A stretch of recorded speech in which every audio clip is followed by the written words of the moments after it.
आपण त्याच्यातून गेलो ना.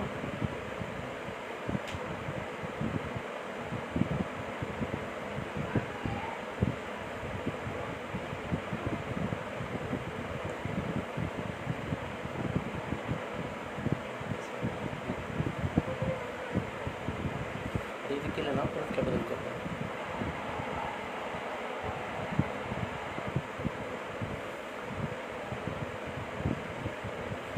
आवाज येतो कसा?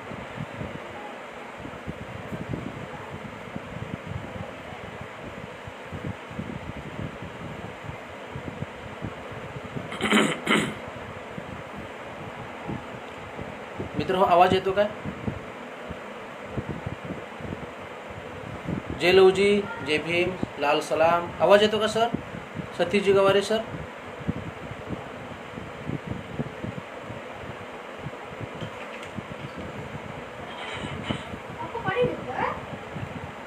सर्वांना आवाज येतोय? जय भीम. सर्वप्रथम महामानव गौतम बुद्ध, समतेचे पुरस्कर्ते संत रविदास, संत कबीर, चक्रधर, चारवाक, संत बसवण्णा, छत्रपती शिवराय, महात्मा ज्योतिबा फुले, क्रांतिज्योती सावित्रीबाई फुले, क्रांतिपिता लहुजी साळवे, राजर्षी शाहू महाराज, भारतरत्न डॉक्टर बाबासाहेब आंबेडकर आणि साहित्यरत्न अण्णाभाऊ साठे या महामानवांना विनम्रपणे अभिवादन करतो. आज या ठिकाणी पुरोगामी विचार मंच नाशिक या नाशिक येथील प्रतिष्ठित संघटनेच्या वतीनं गेल्या काही दिवसापासून अण्णाभाऊ साठे यांच्या जयंतीनिमित्त, जन्मशताब्दी निमित्त हा जो वैचारिक प्रबोधनाचा व्याख्यानमालेचा उपक्रम राबवलेला आहे, त्या सर्वांचे मी मनपूर्वक सुरुवातीला अभिनंदन करतो. या पुरोगामी विचार मंचाचे ज्येष्ठ कार्यकर्ते अध्यक्ष कॉम्रेड विलास कांबळे, ज्ञानेश्वर घाटूळ, सतीशजी गवारे, गजानन निकाळजे, अशोक खडसे, सुनील पारवे, रमेश बांगर, नागेश कांबळे, आकाश नंद, विनोद बांगर, प्रकाश अवचार, रवींद्रजी सुरवसे आणि या सर्व टीमचे मी मनपूर्वक अभिनंदन करतो. मी प्राध्यापक डॉक्टर सोमनाथ कदम, कणकवली कॉलेज इतिहास विभागात प्राध्यापक आहे आणि आपल्यासमोर मातंग समाजाचा इतिहास या विषयाच्या अनुषंगाने मांडणी करण्याचा मी प्रयत्न करणार आहे. या पुरोगामी विचार मंचाचे सन्माननीय सर्व पदाधिकारी, ऑनलाईन लाईव्ह असणारे सर्व कार्यकर्ते, पदाधिकारी, मित्र, सर्वांना पुन्हा एकदा जय लवजी, जय भीम, लाल सलाम. मित्र हो, हे वर्ष अण्णाभाऊ साठे यांच्या जन्मशताब्दीचं वर्ष आहे. त्यानिमित्ताने मला वाटतं महाराष्ट्रामध्ये फार मोठी एक चळवळ सुरू झालेली आहे. प्रामुख्याने मातंग समाजामध्ये कधी नव्हे एवढा उत्साह या निमित्ताने सुरू झालेला आहे आणि लॉकडाऊनचा काळ असला तरीसुद्धा महाराष्ट्रामध्ये जवळजवळ आज साधारणतः 15 व्याख्यानमाला ऑनलाईन पद्धतीने सुरू आहेत. मातंग समाजाच्या चळवळीच्या प्रतिभेचं आणि ताकदीचं हे फार मोठं पाऊल आहे असं मला वाटतं. यामध्ये पुरोगामी विचार मंचाचं सुद्धा या ठिकाणी योगदान फार महत्त्वाचं आहे. या निमित्ताने वेगवेगळ्या सामाजिक विषयावर अण्णाभाऊ साठे यांच्या अभ्यासावर, चळवळीतील वेगवेगळ्या अँगलने चर्चा होते, समाजामध्ये वैचारिक मंथन होते आणि निश्चितपणे समाज प्रगतीकडे जात असल्याचं आणि सामाजिक कार्यकर्ते, वेगवेगळ्या संघटनांचे कार्यकर्ते, पदाधिकारी, विचारवंत यांना एक भान या निमित्तानं देण्याचं काम होतंय आणि ही फार महत्त्वाची गोष्ट मला या ठिकाणी वाटते. अण्णाभाऊ साठे यांच्या जन्मशताब्दी निमित्त अण्णाभाऊंच्या विचाराचा जागर हा अशा पद्धतीने कृतिशील पद्धतीने होतोय. अण्णाभाऊ साठे हे मराठी भाषेतील एक सर्वोत्तम असे साहित्यकार होते, कलावंत होते, लेखक होते, कार्यकर्ते होते आणि आज अण्णाभाऊ साठे हे मातंग समाजाच्या आणि बहुजन समाजाच्या चळवळीचं प्रतीक म्हणून पुढे आलेले आहेत. ही गोष्ट या ठिकाणी फार महत्त्वाची आहे. मित्रहो, अण्णाभाऊ साठे हे या भारतातील पुरोगामी पद्धतीचा वारसा आणि वसा साहित्याच्या माध्यमातून, लेखणीच्या माध्यमातून चालविणारे एक उत्तम साहित्यकार होते.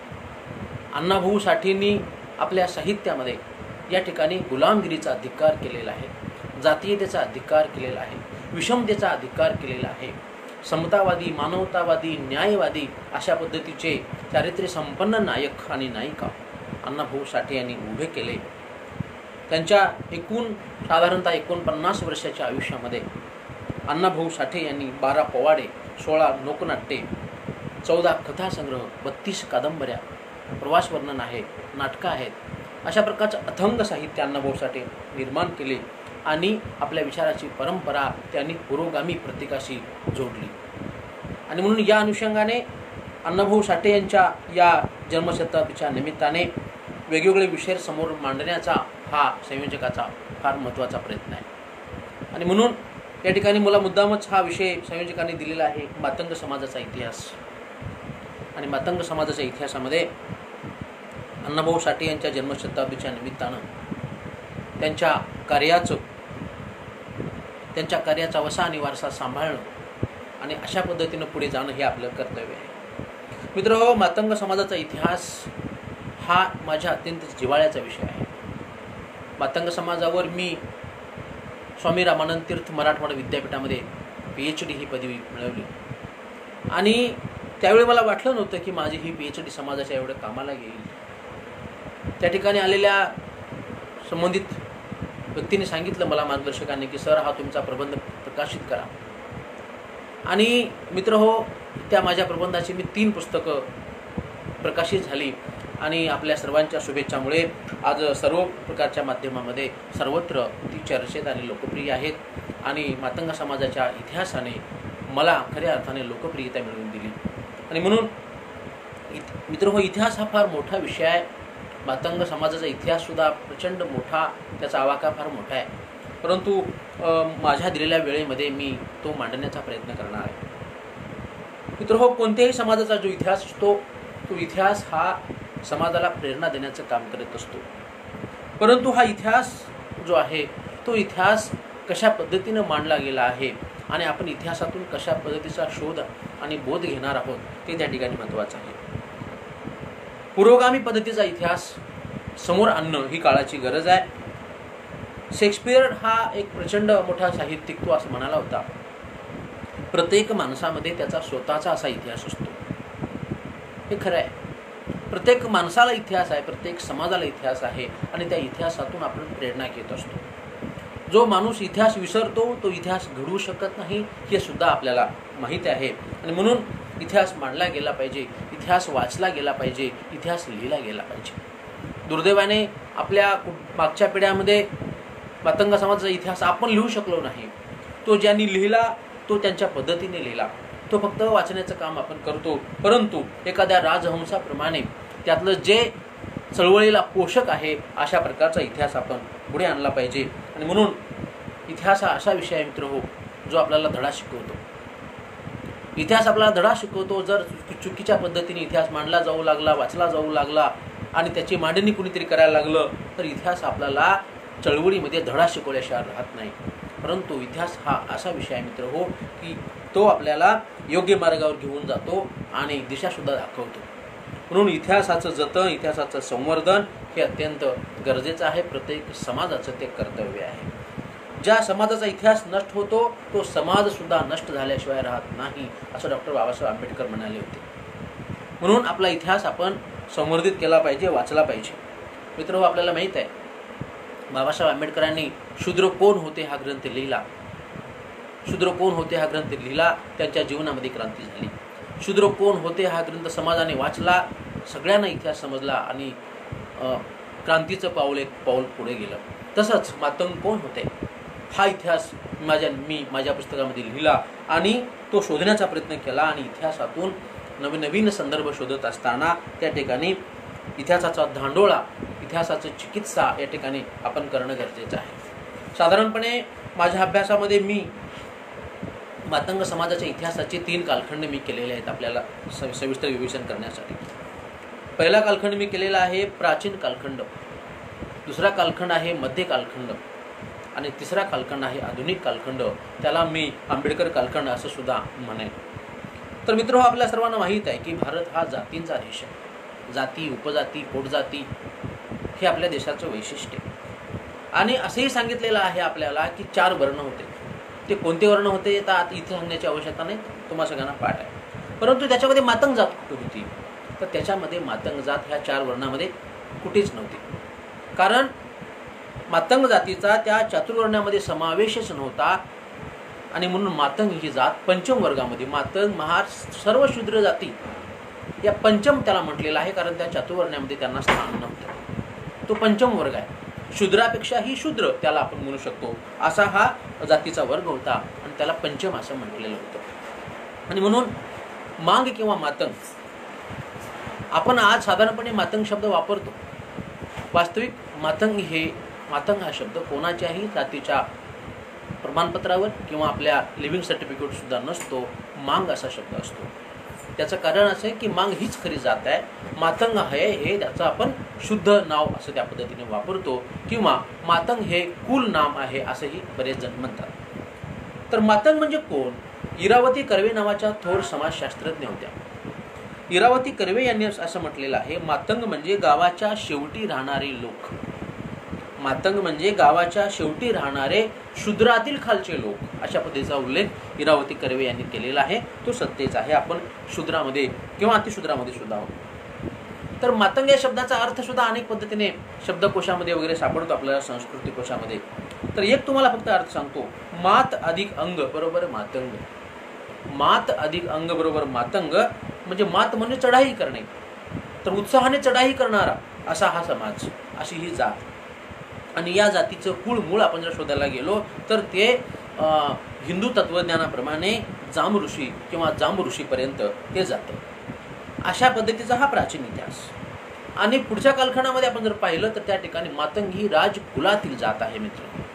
म्हणजे ज्या जातीला क्षत्रियाचा वारसा आहे अशा प्रकारची ही मातंग जात आहे. मातंग जातीचे अनेक राजे सुद्धा होते हे आपल्याला माहीत आहे. हे राजे प्रामुख्याने दक्षिण भारतामध्ये तुंगभद्रा नदीच्या काठी जे किष्किंधा नावाचं राज्य होतं ते मातंग समाजाचं होतं. असे प्रकारचे ऐतिहासिक पुरावे मिळतात. त्याचबरोबर राजा प्रसन्नजित जो होता तो सुद्धा मातंग कुलातील म्हणूया, कारण त्या काळामध्ये जात नावाचा प्रकार नव्हता. मातंग वंशातील म्हणूया, मातंग कुलातील म्हणूया. आणि म्हणून हा राजा प्रसन्नजित किंवा संबंधित जी प्राचीन भारतामध्ये जी 16 महाजनपदं होती त्याच्यापैकी 6 महाजनपदं ही मातंग कुलातील होती. अशा प्रकारचाही ऐतिहासिक संदर्भ येतो. मात्र प्राचीन काळामध्ये आपण जर पाहिलं तर मातंग हा हे कोणत्या जातीमध्ये होते आणि कोणत्या धर्मामध्ये होते हा सुद्धा या ठिकाणी महत्त्वाचा प्रश्न आहे. हिंदू धर्म हा आज आपण म्हणतो की आज आपण जर महाराष्ट्रातील कंडिशन पाहिली तर हिंदू समाजामध्ये, हिंदू धर्मामध्ये मातंग समाज हा मोठ्या संख्येने आहे. हिंदू संस्कृतीचं, हिंदू परंपरेचं तो वहन करतो आणि आपली परंपरा हिंदू धर्माशी जोडतो. अशा पद्धतीचा इतिहास आहे. अगदी रामायणामध्ये सुग्रीव, वाली किंवा हनुमान हे सगळे आहेत हे मातंग कुलातील होते असे सुद्धा काही संदर्भ येतात. अर्थात रामायण कोणतं कर हा प्रश्न आहे. कारण वाल्मिकीने जे रामायण लिहिलं आणि नंतरच्या कालखंडामध्ये तामिळनाडूमध्ये PV रामास्वामी नायकर यांनी जे रामायण लिहिलं त्याच्यामध्ये फार मोठा फरक आहे. त्यामुळे त्याची चिकित्सा करणं आपल्याला गरजेचं आहे. आज आपण पाहिलं तर आपल्या हिंदू धर्मामध्ये येथील हिंदू व्यवस्थेमध्ये जे धार्मिक 3 संप्रदाय आहेत. पहिला संप्रदाय शैव संप्रदाय आहे जो शिवाची किंवा महादेवाची पूजा करतो. दुसरा संप्रदाय वैष्णव आहे जो विष्णू आणि विष्णूच्या रूपाची पूजा करतो. तिसरा संप्रदाय आहे तो शाक्त संप्रदाय आहे तो देवदेवतांची पूजा करतो. आणि तसं पाहिलं तर मातंग हा शाक्त संप्रदायामध्ये मोठ्या प्रमाणामध्ये असल्याचं आपल्याला दिसून येतं. जशी मातंग समाजाची मुळं ही ब्राह्मण तत्वज्ञानामध्ये सापडतात, ब्राह्मण धर्मामध्ये सापडतात, हिंदू धर्मामध्ये सापडतात, तशाच पद्धतीने जैन धर्मामध्ये सुद्धा काही संदर्भ मिळतात. जैन धर्मामध्ये असे संदर्भ मिळतात मित्र हो, ऋषभनाथ आणि सुपार्श्वनाथ हे जे जैन धर्माचे तीर्थंकर होते ते तीर्थंकर हे मातंग कुळातील होते, अशाही प्रकारचा शोध काही तज्ज्ञांनी लावलेला आहे.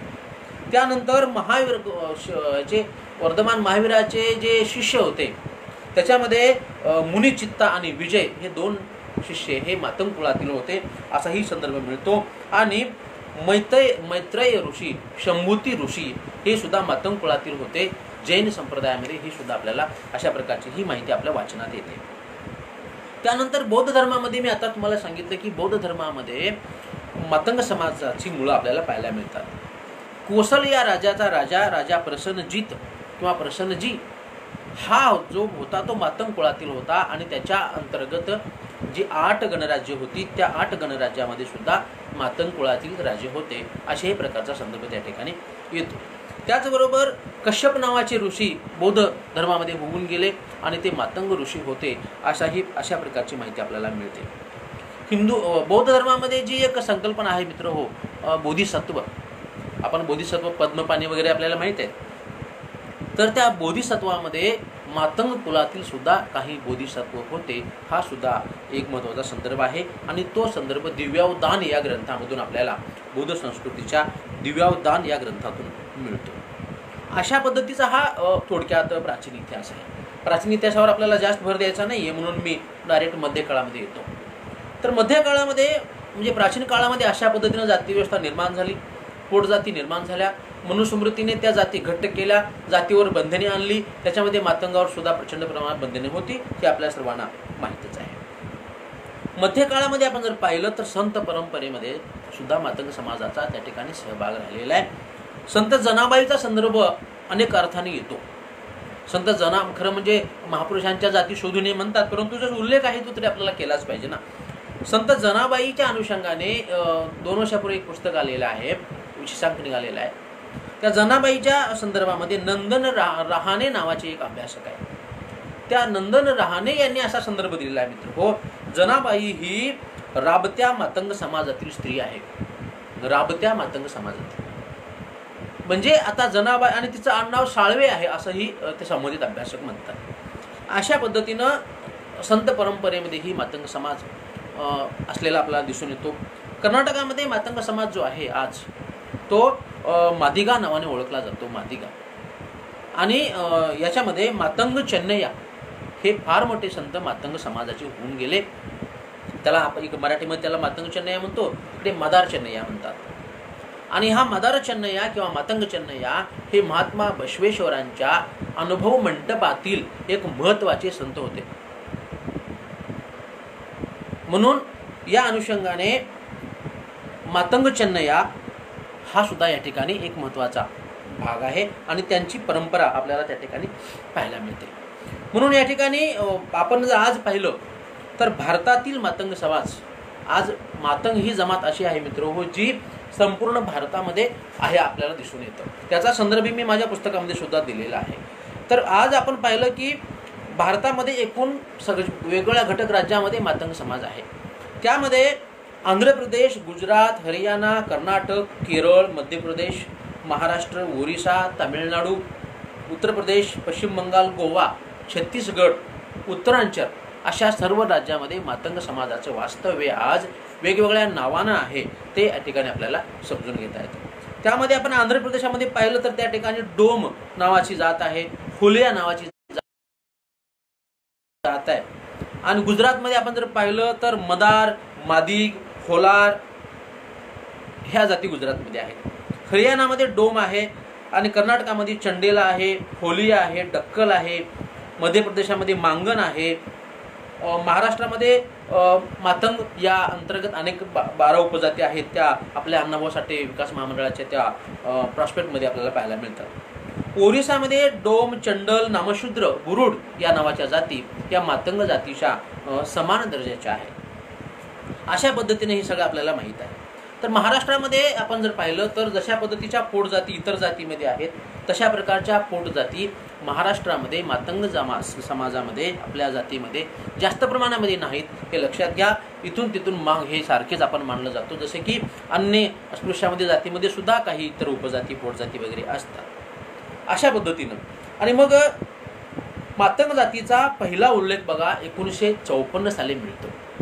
1954 साली लिहिलेल्या त्रिना अत्रे यांच्या ग्रंथामध्ये मातंग जातीचा उल्लेख मिळतो. आणि त्याच्यामध्ये या उल्लेख यासाठी आहे मित्र हो की त्या काळामध्ये ब्रिटिशांनी मातंग समाजासह इतर 15 जातीवर त्या ठिकाणी निर्बंध घातलेले होते. गुन्हेगार जात म्हणून त्या ठिकाणी मातंग समाजाचा समावेश केलेला होता.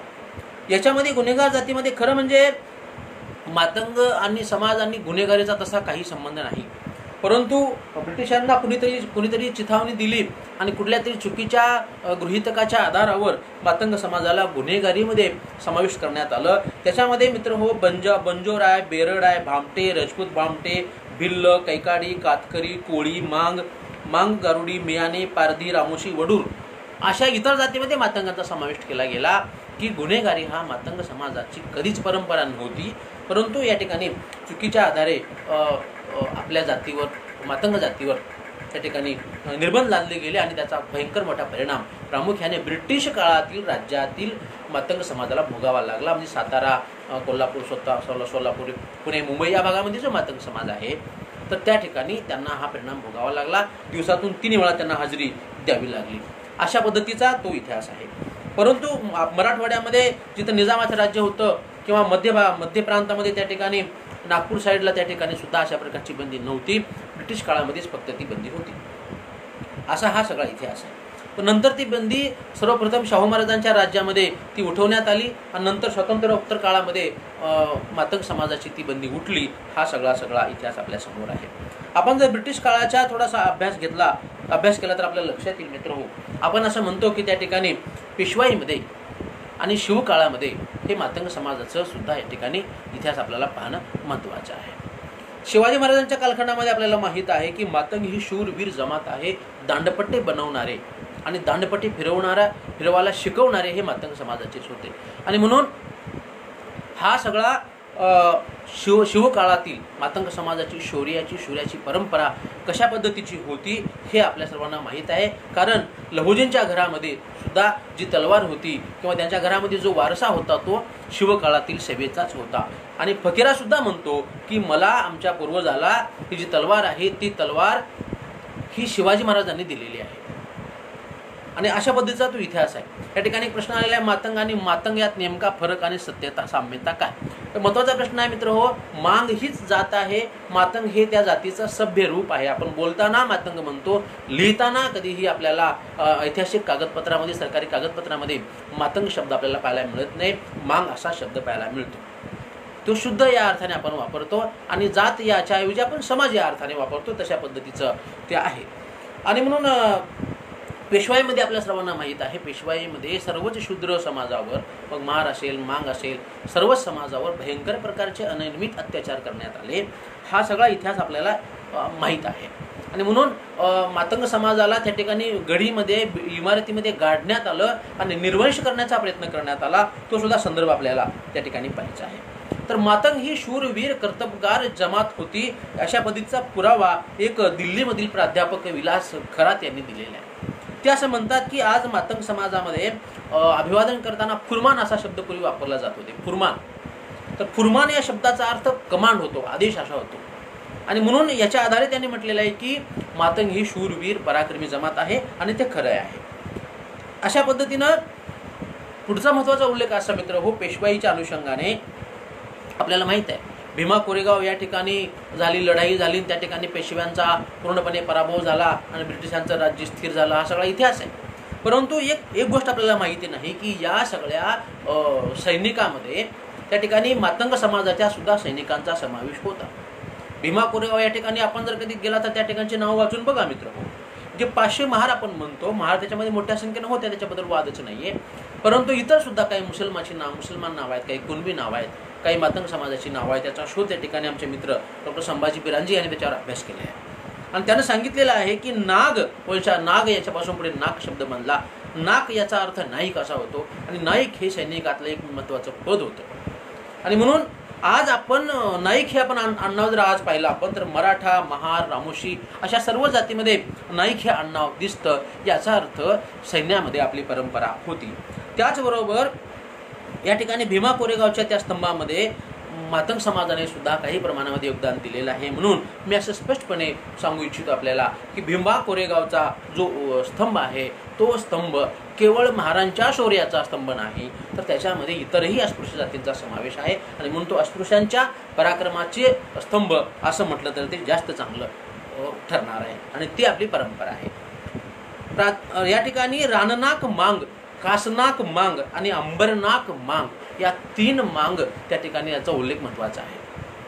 आणि म्हणून राननाक मांग, कासनाक मांग आणि अंबरनाक मांग हे पेशवे काळातील महत्त्वाचे असे, जसे रायनाक महार जसा होता महार समाजापैकी तशा पद्धतीचा एक पराक्रमी मांग म्हणून या 3 त्या ठिकाणी योद्ध्यांचा उल्लेख त्या ठिकाणी महत्त्वाचा आहे. राननाक मांग, कासनाक मांग आणि अंबरनाक मांग यांच्याविषयी माहिती अधिक प्रमाणामध्ये शोधणं आणि ती समाजापर्यंत देणं गरजेचं आहे. अशा पद्धतीनं आपल्याला अण्णाभाऊ साठे यांच्या साहित्यामध्ये आपल्याला फकीराचा उल्लेख येतो मित्र.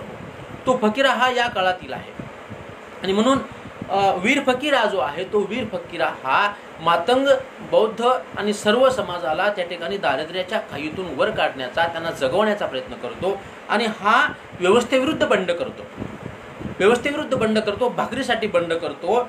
म्हणून हा जो फकीर आहे तो फकीरा हा या ठिकाणी अण्णाभाऊ साठे यांनी रंगवलेलं केवळ काल्पनिक पात्र नाही, तर ते खऱ्या अर्थाने ती सगळी घटना आणि तो सगळा इतिहास घडलेला होता, त्याचं प्रतिबिंब अण्णाभाऊ साठे यांच्या साहित्यामध्ये होतं. ती वीर फकीराची सुद्धा मातंग समाजाला आपल्याला परंपरा आहे.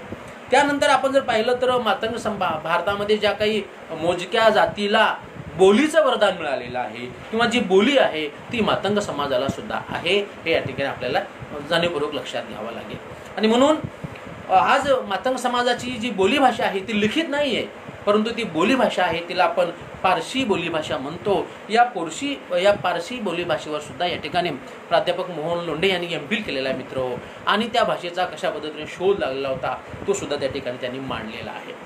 तर ही भाषा फक्त मातंगाने मातंगाशी बोलली जाते आणि ती त्यांना समजते आणि हे इतरांना शक्यतो समजत नाही. अशा प्रकारची ती भाषा अलीकडच्या कालखंडामध्ये आपण कोणी बोलत नाही आणि म्हणून ती बोली सुद्धा हळूहळू लुप्त होत चाललेली आहे. या मातंग समाजाच्या बोलीचं सुद्धा जतन आणि संवर्धन करणं, जुन्या लोकांच्याकडून ती घेणं आणि ते लिहिणं महत्त्वाचं आहे असं या ठिकाणी मला वाटतं.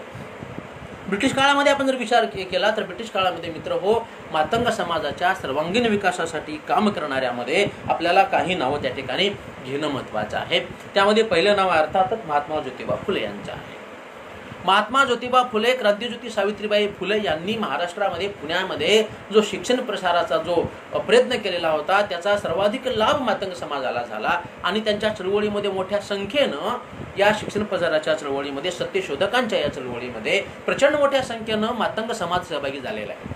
ही आपली परंपरा आहे आणि त्या परंपरेची सुरुवात आपल्याला क्रांतिपिता लहुजी साळवे यांच्यापासून सुरू होते.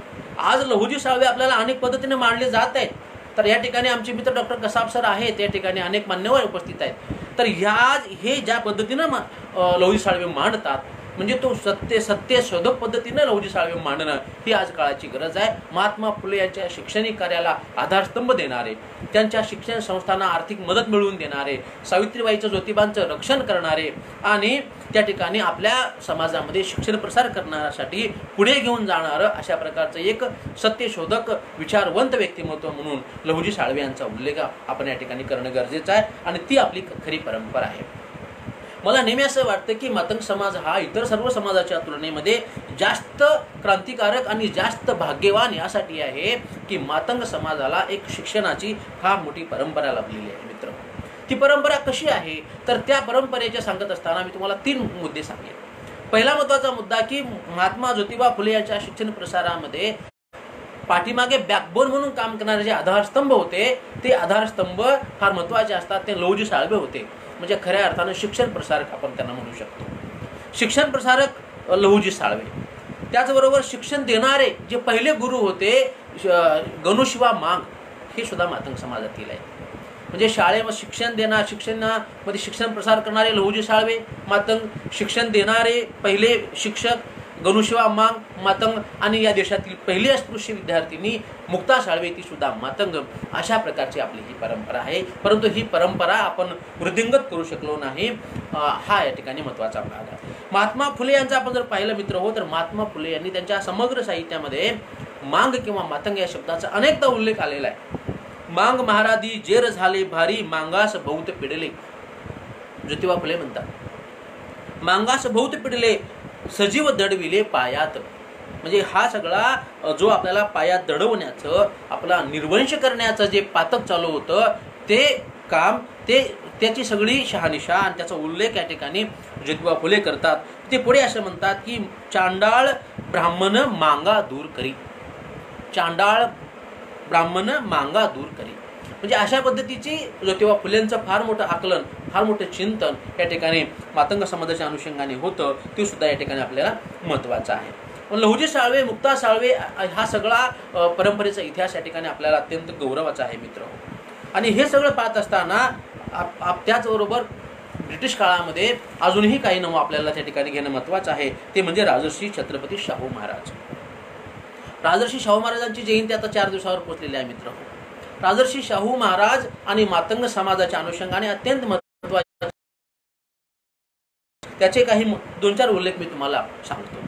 तर त्या ठिकाणी कृष्णा मोरे नावाचा एक आपला मातंग समाजाचा विद्यार्थी, ज्याला शाहू महाराजांनी सपोर्ट केला, त्याने खूप शिक्षण संसदेमध्ये खासदार के.एल. मोरे म्हणून गाजले. 2 वेळा ते निवडून आले. तर हे याच्यामध्ये शाहू महाराजांचं योगदान फार महत्त्वाचं आहे.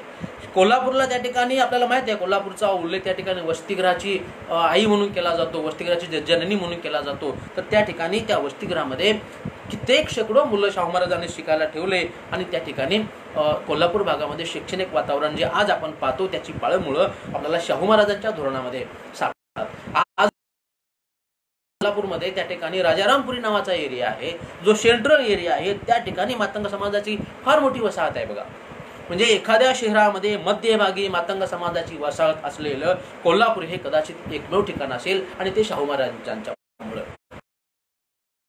समाजाला त्या ठिकाणी खूप चांगल्या पद्धतीच्या त्या ठिकाणी नोकरीच्या संधी दिल्या आपल्या राजघराण्यामध्ये. गंगाराम कांबळेला जसं हॉटेल काढून दिलं बौद्ध समाजाचे, तसं इतर सर्व आपल्या हत्तीखान्यामध्ये, आपल्या शिकारखान्यामध्ये, आपल्या दरबारामध्ये अनेक छोट्या मोठ्या नोकऱ्या मातंग समाजाच्या लोकांना त्यांनी दिल्या. एवढंच नव्हे तर त्या कालखंडामध्ये गणेशाचार्य नावाच्या एका व्यक्तीला शाहू महाराजांनी, मातंग समाजाच्या व्यक्तीला वकिलीची सनद दिली. मला वाटतं गणेशाचार्य हे अखंड भारतातील मातंग समाजातील एकमेव पहिले वकील असतील. हे गणेशाचार्यांना त्यांनी वकील म्हणून वकीलपत्र दिलं आणि त्यांना सांगितलं की तुम्ही वकिली करायची. मित्रांनो, पुढचा एक मला किस्सा या ठिकाणी महत्त्वाचा सांगतो. त्या काळातील समाज व्यवस्था कशी होती, तर त्या गणेशाचार्यांना एक टेबल टाकून दिला वकिलाची, परंतु त्यांच्याकडे कोणी जात नव्हतं आणि ते काहीच काम करू शकत नव्हते, कारण सवर्णांनी त्याच्यावर बहिष्कार टाकलेला होता. आणि तिथला जो मुख्य त्यावेळचा जो न्यायाधीश होता, त्या न्यायाधीशाने शाहू महाराजांच्याकडे तक्रार केली. म्हणजे यांना कसंही करून यांना बाजूला काढायचं होतं ना. जाती व्यवस्था कधी ताटळ होती बघा.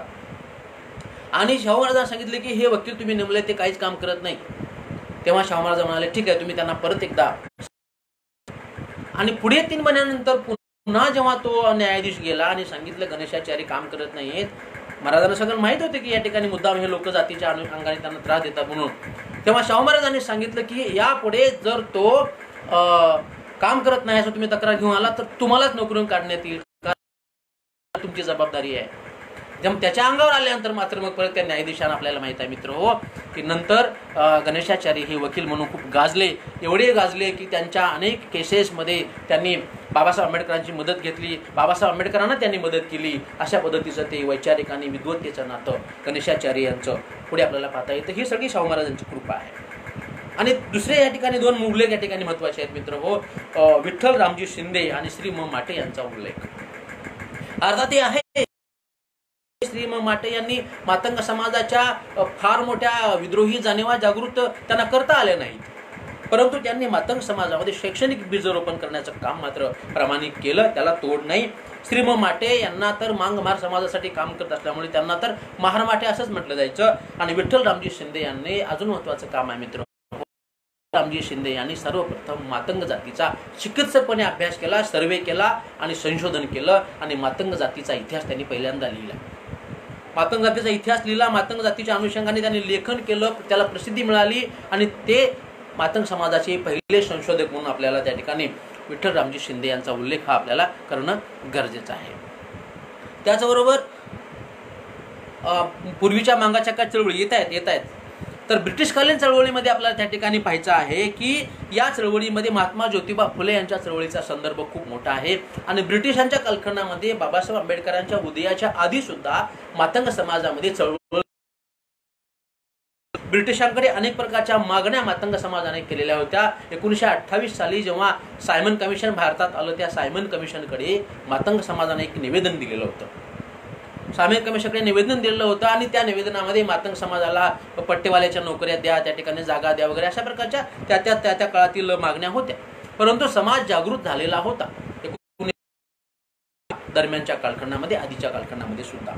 अशा पद्धतीनं मातंग समाज चळवळीमध्ये होता आणि या ठिकाणी आंबेडकर कालखंडाच्या पुढे येण्यापूर्वी या ठिकाणी मी तुम्हाला मुक्ता साळवेच्या अनुषंगाने सुद्धा सांगतो की मुक्ता साळवे ठिकाणी जो निबंध लिहिला मित्र, तो निबंध मातंग समाजाच्या परिवर्तनाचं कागदपत्र आहे मित्र. तर त्या आज मातंग समाजाला परिवर्तनाकडे घेऊन जाण्यासाठी क्रांतिकारी आहे, तर त्या ठिकाणी आपण समजून घेतलं पाहिजे. त्याच्यातल्या 5 महत्वाच्या गोष्टी मी तुम्हाला फोकस करू इच्छितो. पहिली, भारतातील मुक्ता ही पहिली स्त्री आहे की जिने आपल्यावरील होणाऱ्या अत्याचाराविषयी बोलली. म्हणजे त्या काळामध्ये अन्याय होतच होता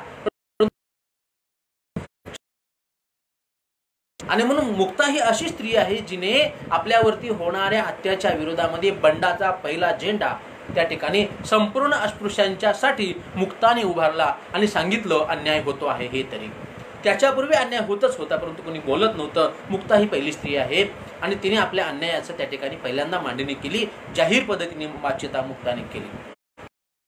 पेशवाईमध्ये कशा पद्धतीने आपला निर्वंश केला जात होता आणि त्या ठिकाणी मांगा महाराजचं जीवन कसं गुलामगिरीमय झालेलं होतं याचा सगळा पर्दाफाश मुक्ताने आपल्या त्या निबंधामध्ये पहिल्यांदा केलेला आहे.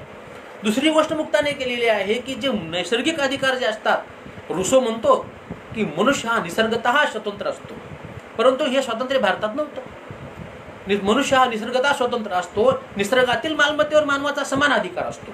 हे तत्वज्ञान आपण आता मांडतो मित्र, हे आता मांडतो. परंतु त्या कालखंडामध्ये मुक्ताने सांगितलं की उदक ही ईश्वराची देणगी आहे आणि त्याच्यावर सर्वांचा समान अधिकार असला पाहिजे. लक्षात घ्या. म्हणजे ही मुलगी 14 वर्षाची ती मुलगी त्या ठिकाणी आपल्याला निसर्गदत्त अधिकाराचं भाष्य करते आणि मागणी करते. 1854-55 ही गोष्ट आहे मित्र हो. नंतर बाबासाहेब आंबेडकरांनी 1927 साली पाण्याच्या मूलभूत प्रश्नावर आधारित सत्याग्रह केला. एवढी ह्या निसर्गदत्त अधिकाराची ताकद आणि जाणीव मुक्ताच्या त्या निबंधामध्ये आपल्याला पाहायला मिळते. दुसरी महत्वाची गोष्ट, त्या ठिकाणी मुक्ताने त्या कालखंडामध्ये स्त्रीवादाची भूमिका घेतली. स्त्रीवादाचा अभ्यास हा पुढे झालेला आहे, स्त्रीवाद पुढे जन्माला आला, परंतु त्याच्याही आधी या स्त्रीवादाची जनक, स्त्रीवादाचा अभ्यास करणारी स्त्री म्हणून मुक्ता साळवे याचा उल्लेख येतो. मित्र हो, त्या कालखंडामध्ये संपूर्ण भारतामध्ये स्त्रियांच्या अनुषंगाने लिहिणाऱ्या वाचणाऱ्या 4 स्त्रिया होत्या.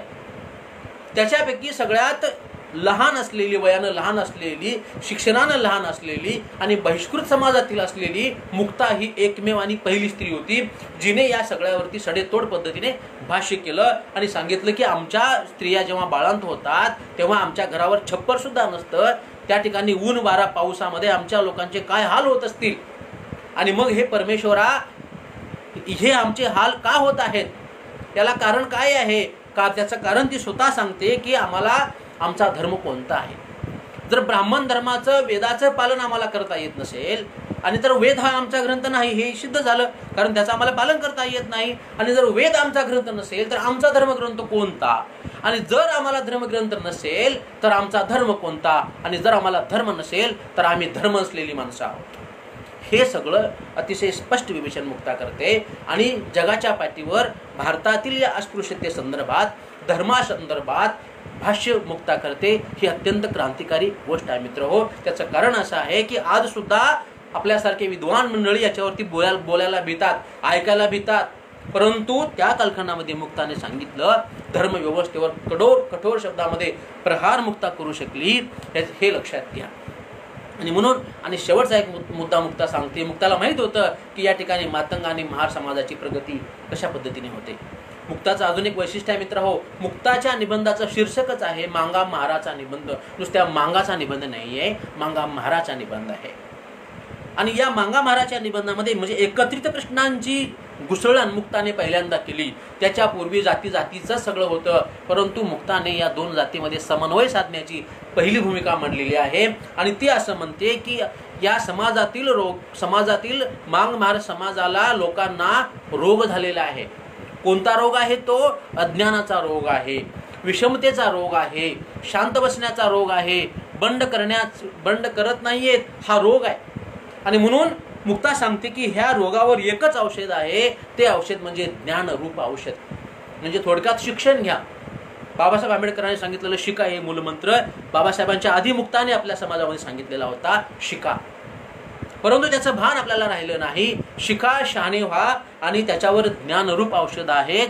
आणि ब्रिटिश कालखंडामध्ये मुक्ताच्या लक्षात आलेलं होतं मित्र हो, की ब्रिटिश कालखंड हा या देशातील गरीब पीडित अस्पृश्य समाजासाठीचा सुवर्ण काळ आहे. कारण ब्रिटिशांनी कधीही जातीच्या आधारावर भेदाभेद केलेला नाही.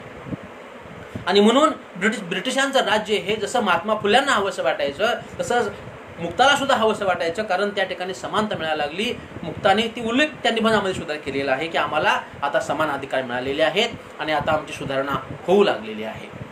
अशा पद्धतीचं मुक्ताचं हे निबंध या ठिकाणी मातंग समाजाच्या परिवर्तनाची नांदी आहे असं मला वाटतं. दुर्दैवाने मला असंही या ठिकाणी स्पष्ट सांगायचं आहे की मुक्ताचा हा निबंध आज एवढ्या वर्षानंतर सुद्धा सर्व दलित समाजापर्यंत, अस्पृश्य समाजापर्यंत जाऊ शकला नाही. आमच्या काही लोकांना तर मुक्ता साळवेचा निबंध हा त्या ठिकाणी नकोसाच झालेला आहे, त्याच्यावर चर्चा सुद्धा करीत नाहीत. काही विद्वान मंडळी मुक्ताच्या निबंधावर प्रश्नचिन्ह निर्माण करतात. मुक्ताच्या निबंधातील मुद्द्यावर प्रश्नचिन्हावर चर्चा न करता मुक्ताच्या निबंधावरच प्रश्नचिन्ह निर्माण करायचं, मुक्ताच्या अस्तित्वावरच प्रश्नचिन्ह निर्माण करायचं आणि अनुल्लेखाने मारायचं, ही नवीन संस्कृती जी बहिष्कृत वर्गामध्ये निर्माण झालेली आहे ती या ठिकाणी अत्यंत घातक आहे. आणि म्हणून मुक्ता साळवेच्या ह्या निबंधाची चर्चा सर्व अस्पृश्यांनी, सर्व बहिष्कृतांनी दलित चळवळीमध्ये, आंबेडकर चळवळीमध्ये करणं ही या ठिकाणी अत्यंत महत्त्वाची गरज आहे असं मला वाटतं. आणि त्यानंतर मी भारताच्या स्वातंत्र्य चळवळीतील काही संदर्भ आपल्याला सांगतो. भारताच्या स्वातंत्र्य चळवळीमध्ये सुद्धा मातंग समाजाचं योगदान दिलेलं आहे मित्र हो. आणि या ठिकाणी दोन उल्लेख या ठिकाणी अधिक महत्त्वाचे आहेत म्हणून ती उल्लेख करणं गरजेचं आहे. पहिलं म्हणजे चिमूर या ठिकाणी जो सत्याग्रह झालेला, चिमूर हे विदर्भातील एक ठिकाण आहे. त्या चिमूरच्या सत्याग्रहामध्ये 1942 साली मातंग समाजाचे कित्येक लोक मारले गेले.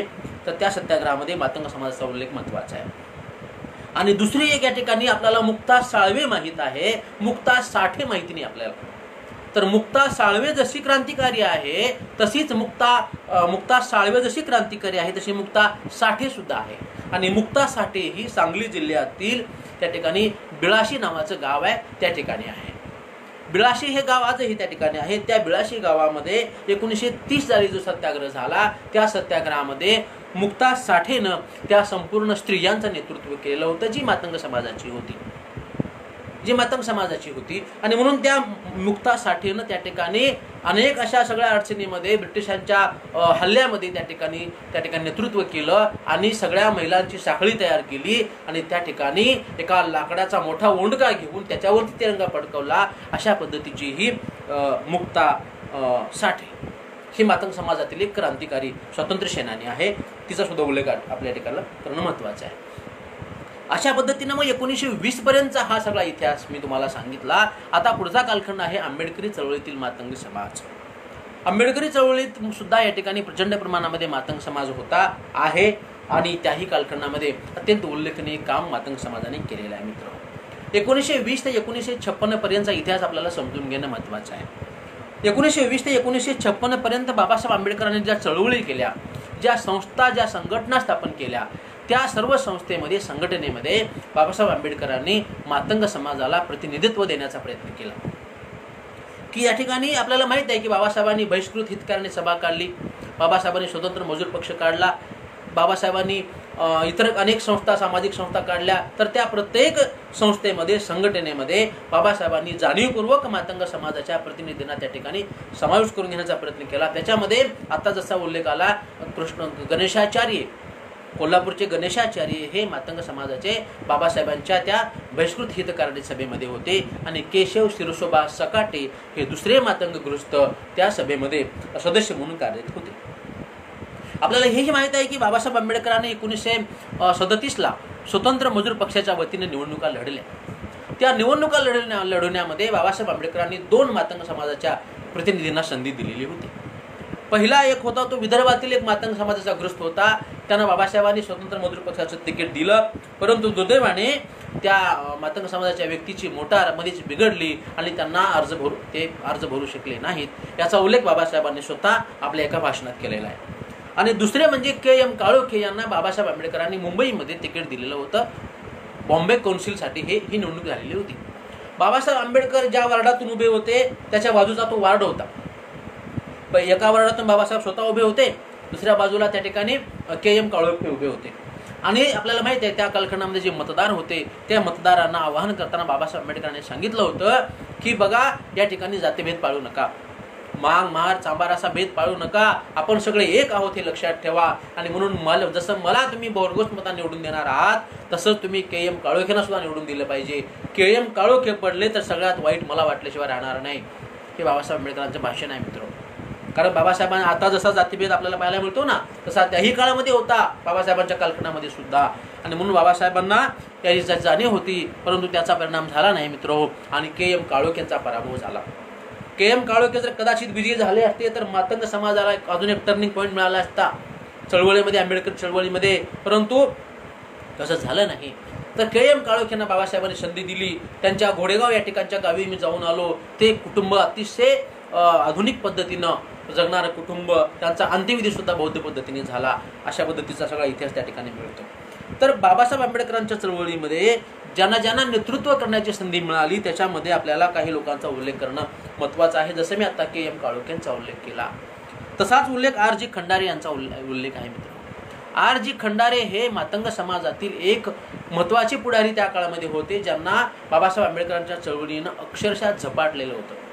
दौंड येथील हे कार्यकर्ते आणि बाबासाहेबांच्या प्रत्येक आंदोलनामध्ये सक्रिय असणारे कार्यकर्ते. त्यांना बाबासाहेबांनी नंतर अहमदनगर जिल्ह्याच्या लोकल बोर्डाच्या निवडणुकीत तिकीट दिलं आणि त्या ठिकाणी अहमदनगरमध्ये ते निवडून आल्यानंतर R.G. खंडारे यांनी अहमदनगरच्या त्या जिल्हा परिषदेमध्ये ठराव घेतला आणि बाबासाहेबांना सन्मानपत्र देण्याचा त्या ठिकाणी ठराव केला आणि बाबासाहेबांचा सत्कार सुद्धा झाला. हा सगळा इतिहास आहे. बाबासाहेबांनी ज्यावेळी धर्मांतर केलं त्यावेळी R.G. खंडारे यांनी पण धर्मांतर केलं आणि त्या ठिकाणी धर्मांतरानंतर 1956 नंतर पुन्हा ते बार्शीची निवडणूक लढले, परंतु सांगितलं की मी आता बौद्ध झालो आहे, मी आता अस्पृश्य राहिलो नाही आणि मी आता राखीव जागावर निवडणूक लढवणार नाही. हे विधान फार महत्वाचं आहे, आता सुद्धा महत्वाचं आहे. आमच्याकडचे पुढारी काय करतात, स्वतःला बौद्ध म्हणतात आणि निवडणूक आल्या की प्रमाणपत्रावर मातंग प्रमाणपत्रावर निवडणुका लढवतात. तर हा जो डाव होता तो त्या ठिकाणी R.G. खंडारे यांना त्या ठिकाणी पसंत नव्हता. म्हणून त्यांनी सांगितलं की मी आता बौद्ध झालो आहे, आता मी अस्पृश्य राहिलो नाही आणि दलितही राहिलो नाही. आणि म्हणून त्यांनी खुल्या मतदारसंघात निवडणुका लढवली. अर्थात त्यांचा पराभव झाला, परंतु एक तत्वनिष्ठ नेता म्हणून त्या ठिकाणी R.G. खंडारेंचा उल्लेख आपल्याला त्या ठिकाणी महत्त्वाचा आहे. नाशिक येथील के बी मोरे यांचा उल्लेख या ठिकाणी महत्त्वाचा आहे मित्र. नाशिकचे बरेच मंडळी या ठिकाणी आहेत. के.बी. मोरे यांच्या घरी मी जाऊन आलो नाशिकला. तर त्या ठिकाणी के.बी. मोरे यांचा मुलगा आता आहे नागेश मोरे, त्यांची मी भेट घेऊन आलो आहे. तर मित्र हो, चळवळीचा इतिहास कसा असतो बघा. के.बी. मोरे हे बाबासाहेब आंबेडकरांच्या चळवळीमध्ये दादासाहेब मोरेंच्या सोबत त्या ठिकाणी काम करत होते आणि ते करत असताना एवढं झपाटलेलं हे व्यक्तिमत्व होतं की त्या ठिकाणी नाशिक महानगरपालिकेचे सदस्य असताना त्यांनी त्या ठिकाणी मिलिंद नगर बसवलं. आजही नाशिकच्या मंडळींना माहीत असेल कुठं आहे मिलिंद नगर. ते मिलिंद नगर त्यांनी बसवलं कारण मिलिंदचा प्रभाव, बुद्धाचा प्रभाव त्याच्यावरती होता. आणि एवढंच नव्हे तर त्या ठिकाणी आपल्या मुलाचं नाव नागसेन ठेवलं. बौद्ध धर्मगुरू नागसेन, किती मोठा प्रभाव. आपल्या मुलाचं नाव नागसेन ठेवलं. परंतु सगळा इतिहास कसा बदलला मित्र हो. नंतर त्यांच्या ज्या मुली होत्या त्या मुलींच्या त्या ठिकाणी कुणीही महारही त्यांना स्वीकारलं नाही, मातंगी स्वीकारला नाही. अशा प्रकारची अवस्था झाली जी अनेकांची झाली. नंतरच्या कालखंडामध्ये बौद्ध धर्म स्वीकारलेल्या लोकांची भयंकर बिकट अवस्था झाली मित्र हो त्या कालखंडामध्ये. आणि म्हणून पुढचा असा यू टर्न झाला की नागसेन मोरे यांनी स्वतःचं नामांतर केलं मित्र हो, नागेश मोरे झाले ते. आणि मला सांगितलं त्यांनी की सर आम्ही डायव्हर्शन केलं, आम्ही यू टर्न केला कारण त्याच्याशिवाय आमच्यासमोर पर्याय नव्हता. म्हणजे बौद्ध धर्म स्वीकारल्याच्या मनातून जात निघून गेली नाही आणि ज्यांनी अल्पसंख्याक ज्या समाजाने बौद्ध धर्म स्वीकारला त्यांचे कसे हाल झाले मित्र हो, याची अनेक उदाहरणं आहेत. आणि म्हणून काही जुन्या कालखंडामध्ये इसवी सन 2000च्या आधी बौद्ध धर्म स्वीकारायला कोणीही तयार व्हायचे नाही. त्याचं कारण तेच आहे. म्हणून अशा पद्धतीनं माणसं नुसतं केवळ जन्माने धर्म स्वीकारला म्हणून होत नाही, विचाराने विवेकाने धर्म स्वीकारलेले माणसं पुढे आले पाहिजेत आणि मग अशा पद्धतीची संकट येत नाहीत. त्यानंतर बहुमाग नारायण गावकरांचा उल्लेख या ठिकाणी आपल्याला महत्त्वाचा आहे. सीताराम बाबाजी लांडगे पुण्याचे कार्यकर्ते ते सुद्धा चळवळीमध्ये होते. दौलती चिलोबा वायदंडे हे सुद्धा बाबासाहेब आंबेडकरांचे एक शिलेदार होते. या दौलती चिलोबा वायदंडे यांची पत्नी शकुंतला वायदंडे ही त्यांच्यासोबत बाबासाहेबांच्या चळवळीमध्ये काम करत होती आणि तिने एक पुस्तक लिहिलं, हिंदी राज्यघटनेचा वारसा, अर्थात अस्पृश्यांची सनद. तर हे पुस्तक या ठिकाणी 1942 साली लिहिलं, परंतु त्या पुस्तकाची दखल इथल्या समीक्षकांनी घेतली नाही आणि म्हणून तो पुस्तकाची आपल्याला फारशी माहिती होऊ शकली नाही. या पुस्तकाची नवीन आवृत्ती आमचे कोल्हापूरचे आपले अभ्यासक शरद गायकवाड सरांनी प्रकाशित केली आणि त्याच्यामुळे ते माहिती तरी मिळाली आपल्याला. अशा पद्धतीचे ही चळवळीचे कार्यकर्ते. आणि सोलापुरातून त्या ठिकाणी किरू रामचंद्र जाधव आणि BY सर्वदे या दोन कार्यकर्त्यांचा उल्लेख त्या ठिकाणी करून आपल्याला महत्त्वाचा आहे. केरू रामचंद्र जाधव यांचा उल्लेख या ठिकाणी महत्त्वाचा आहे मित्र. केरू जाधव हे वारकरी संप्रदायातील होते बरं का, आणि त्या ठिकाणी ते सूतमिल कामगार होते. परंतु त्या ठिकाणी बाबासाहेब आंबेडकरांचं त्यांच्या नावाची त्यांना कीर्ती ऐकली आणि त्या ठिकाणी ते बाबासाहेब आंबेडकरांच्या राजगृह या घरी त्यांना भेटायला गेले. त्यांच्या त्या चळवळीचा त्यांना एवढा परिणाम झाला मित्र हो, त्या राजगृहासमोर त्या केरू जाधवांनी आपल्या गळ्यातील माळ काढली आणि त्या ठिकाणी समोर पुरून टाकली. तेव्हापासून त्यांचा जणू पुनर्जन्मच झाला आणि बाबासाहेबांच्या चळवळीमध्ये केरू जाधव हे नंबर 1 ला नाव असणारं आलं मित्र. बाबासाहेब आंबेडकर सोलापूर भागामध्ये पहिल्यांदा आले की आधी केरू जाधवची भेट घ्यायची आणि आधी सत्कार केरू जाधव करायचे. अशा पद्धतीचा तो सगळा एवढा क्रांतिकारी हा कार्यकर्ता. आणि बाबासाहेब आंबेडकरांच्या अनुषंगाने त्यांनी पहिल्यांदा त्या ठिकाणी पहिला ठराव जो मांडला गेला तो ठराव या ठिकाणी किरू रामचंद्र जाधव यांनी धर्मांताचा ठराव मांडला. तो सुद्धा या ठिकाणी आपल्याला महत्त्वाचा आहे. BY सर्वदे हे सुद्धा या ठिकाणी सोलापुरातील एक महत्त्वाचे कार्यकर्ते आहेत. सगळ्यांचा उल्लेख करणं शक्य नाही म्हणून मी निवड कार्यकर्त्यांचा उल्लेख करतोय. BY सर्वदे हे सोलापुरातील एक महत्त्वाचे कार्यकर्ते. बाबासाहेब आंबेडकरांच्या चळवळीमध्ये काम करत असताना त्यांनी एकदा निळी टोपी डोक्यावर घातली मित्र हो, की त्यांनी नंतर आयुष्यभर कधीही त्यांनी निळी टोपी काढली नाही आणि आपल्या घरात सांगितलं की माझा अंत्यविधी सुद्धा बौद्ध पद्धतीने झाला पाहिजे. बाबासाहेब आंबेडकरांनी सांगितलं शिक्षण घ्या, शिक्षण द्या, आणि म्हणून त्यांनी आपल्या भागामध्ये 2 शाळा त्यांनी काढलेल्या आणि त्या शाळा आजही त्या ठिकाणी चांगल्या पद्धतीने चालू आहेत. श्रीपती अंकुशा शिंदे यांचा एक उल्लेख करून आपण पुढे जाऊया. श्रीपती शिंदे हे कळंब तालुक्यातील होते आणि आपल्याला माहित आहे 1932 साली बाबासाहेब आंबेडकर ज्यावेळी त्या ठिकाणी अस्पृश्यांचे खरे प्रतिनिधी कोण असा वाद निर्माण झाला आणि बाबासाहेबांनी सांगितलं की माझ्या अस्पृश्य बांधवांनो मला सगळ्यांनी तारा करा, मीच प्रतिनिधी आहे म्हणून अशा पद्धतीनं. आणि मग ज्या तारा इथून जाऊ लागल्या त्या तारा करण्यामध्ये श्रीपती अंकुशा शिंदे यांनी त्या काळामध्ये जाऊन या मुंबईला जाऊन त्यांनी ती तार केली मित्र हो. आणि म्हणजे एवढी निष्ठा त्यांच्या अंगामध्ये पूर्णपणे भिरलेली होती. अशा पद्धतीचे श्रीपती अंकुशा शिंदे हा सगळा इतिहास समाजासमोर मांडणं गरजेचं आहे मित्र हो. काही लोक प्रश्न उपस्थित करतात मातंग समाज चळवळीमध्ये कुठे होता. त्याचं उत्तर आहे मित्र हो, मातंग समाज हा मध्य काळामध्ये आंबेडकर कालखंडामध्ये स्वातंत्र्य चळवळीमध्ये प्रत्येक चळवळीमध्ये मातंग समाज हा नेतृत्व करत असलेला आहे आणि सहभाग घातलेला आहे. आणि म्हणून आपल्याला चळवळीमध्ये नाही असं म्हणण्याची हिंमत कोणी करता कामा नये. यासाठी अशा पद्धतीचे हे लेखन आणि वाचन आणि अशा पद्धतीचे विषय सुद्धा त्या ठिकाणी महत्त्वाचे आहेत. दुसरा एक या ठिकाणी मित्र उल्लेख महत्त्वाचा आहे. बाबासाहेब आंबेडकरांनी भारतामध्ये अस्पृश्यांच्या उद्धारासाठी काम करीत असताना महार परिषदेच्या नंतर सर्वाधिक परिषदा जर कोणत्या जातीच्या घेतल्या असतील तर त्या मातंग समाजाच्या घेतलेल्या आहेत. अशा प्रकारच्या 11 परिषदा झालेल्या आहेत मित्र हो. त्या 11 परिषदांची सगळी माहिती मी संकलित करून मग एक संशोधन ग्रंथ तयार केलेला आहे, अनेकापर्यंत तो पोचलेला सुद्धा आहे. तर या 11 परिषदामध्ये सगळ्यात महत्त्वाच्या एका परिषदेचा उल्लेख मी या ठिकाणी करतो. 2 जून 1936 साली झालेली मुंबईला अखिल मुंबई इलाखा मातंग परिषद. या मातंग परिषदेमध्ये बाबासाहेब आंबेडकरांचे भाषण दिलेलं आहे आणि या ठिकाणी जे ठराव झालेले आहेत ते ठराव या ठिकाणी मला वाटतं अत्यंत महत्त्वाचे आहेत. बाबासाहेब आंबेडकरांचं भाषण होण्यापूर्वीच ते ठराव झालेले होते आणि त्या ठिकाणी पहिला ठराव असा केलेला होता मित्र हो की हा मातंग समाज सर्व विचारांती असं निर्णय घेतो की बाबासाहेब आंबेडकरांच्या विचाराप्रमाणे आचाराप्रमाणे धर्मांतर करण्यास तयार आहे. कारण त्या काळामध्ये बौद्ध धर्म स्वीकारावा असं काही ठरलेलं नव्हतं, फक्त धर्मांतर करणं एवढं ठरलेलं होतं. आणि म्हणून अशा पद्धतीचा ठराव त्या ठिकाणी केरू जाधव यांनी मांडला, सोलापूरचे केरू जाधव. आणि हा ठराव त्या ठिकाणी महत्त्वाचा ठरला मित्र हो. नंतर ठराव सगळे झाल्यानंतर बाबासाहेबांनी सांगितलं त्या ठिकाणी की आता तुमच्यामध्ये जो मांग महार भेद आहे तो गळून पडला पाहिजे आणि तुम्ही आपसामध्ये रोटी व्यवहार बेटी व्यवहार केला पाहिजे. याचा परिणाम असा झाला मित्र हो, तर त्या ठिकाणी त्याच मंडपामध्ये असलेल्या एका मातंग समाजाच्या मुलीनं तिचं नाव त्या ठिकाणी सकाटे आहे, सकाटे केशव शिरसोबा सकाटे यांची मुलगी त्या ठिकाणी होती आणि तिने सांगितले की मला आताच लग्न करायचे आहे. आणि त्या ठिकाणच्या एका महार समाजाच्या मुलाशी त्या सकाटेच्या मुलींचा विवाह झाला. त्या मातंग परिषदेच्या मंडपातच झाला तो ठिकाणी विवाह. म्हणजे अशा पद्धतीचं क्रांतीचं पाऊल त्या ठिकाणी मातंग समाजाने उचललं आणि रोटी बेटी व्यवहार करण्याचं बाबासाहेब आंबेडकरांनी आवाहन केलं आणि सांगितलं की मातंग समाजाने हे धर्मांतराचं अमृत पिलं पाहिजे आणि त्या ठिकाणी आपला स्वाभिमानाचा मार्ग चोखाळला पाहिजे. अशा पद्धतीची ही परिस्थिती. त्या ठिकाणी पुढे धर्मांतर किती लोकांनी केलं, धर्मांतर करावं की नाही हा मुद्दा महत्त्वाचा नाही मित्र, हा मुद्दा नंतरचा आहे. मला वाटतं की बाबासाहेब आंबेडकरांच्या पायवाटेने जाण्याचा जो पहिला धाडसी प्रयत्न जो मातंग समाजाने केला तो या ठिकाणी मला लक्षणीय महत्त्वाचा वाटतो. एका बाजूला 1935 नंतर तुम्ही पहा, 1935 नंतर बाबासाहेब आंबेडकरांनी सांगितलं, नाशिकजवळ येवल्याला घोषणा केली धर्मांतराची. पुढे काय झालं, त्यांचे अनेक महार साथीदार सुद्धा सोडून गेले, सांबार साथीदार सोडून गेले, बरेच साथीदार सोडून गेले, परंतु मातंग समाजाच्या एकाही कार्यकर्त्यांना बाबासाहेबांना सोडून गेले नाही. जे होते ते सोबत राहिले आणि एवढंच नव्हे तर तुमच्या पाठीशी आम्ही खंबीरपणे आहोत असा ठराव करून त्या ठिकाणी दुसरी महत्त्वाची परिषद त्या ठिकाणी मुंबईला घेऊन अशा पद्धतीचा सामूहिक पाठिंबा देण्याचं काम मातंग समाजाने केलं. बाबासाहेब आंबेडकरांना त्या काळामध्ये खूप महत्त्वाचा एक दिलासा देणारी ही गोष्ट होती मित्र हो.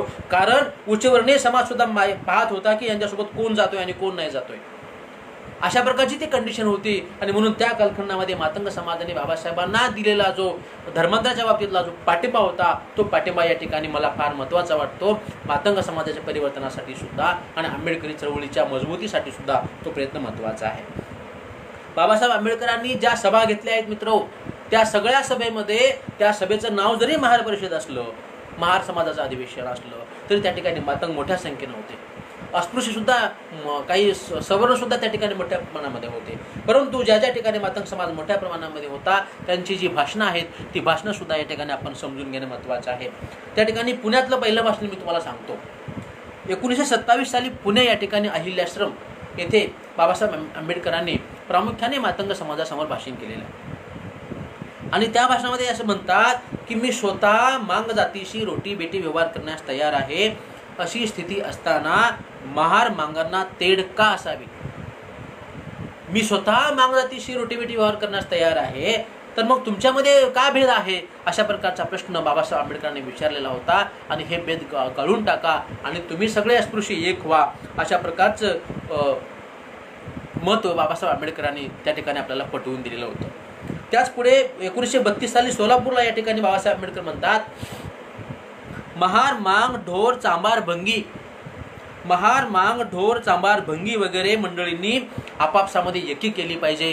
तुम्ही जर बेकी केलात तर तुमचा फायदा दुसरे घेतल्याशिवाय राहणार नाही. अत्यंत महत्त्वाचं विधान आहे. तुम्ही एकी करून राहा, तुम्ही जर बेकी केलात तर तुमचा फायदा दुसरे कुणीतरी घेतील, अशा प्रकारचा इशारा बाबासाहेब आंबेडकरांनी दिलेला होता. आणि तो इशारा आजही त्या ठिकाणी आपल्याला महत्त्वाचा वाटतो.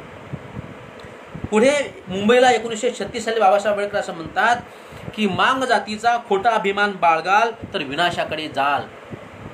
मित्र हो, मांगच नव्हे तर आपल्याकडे जातीचा अभिमान प्रत्येक जातीला झालेला आहे.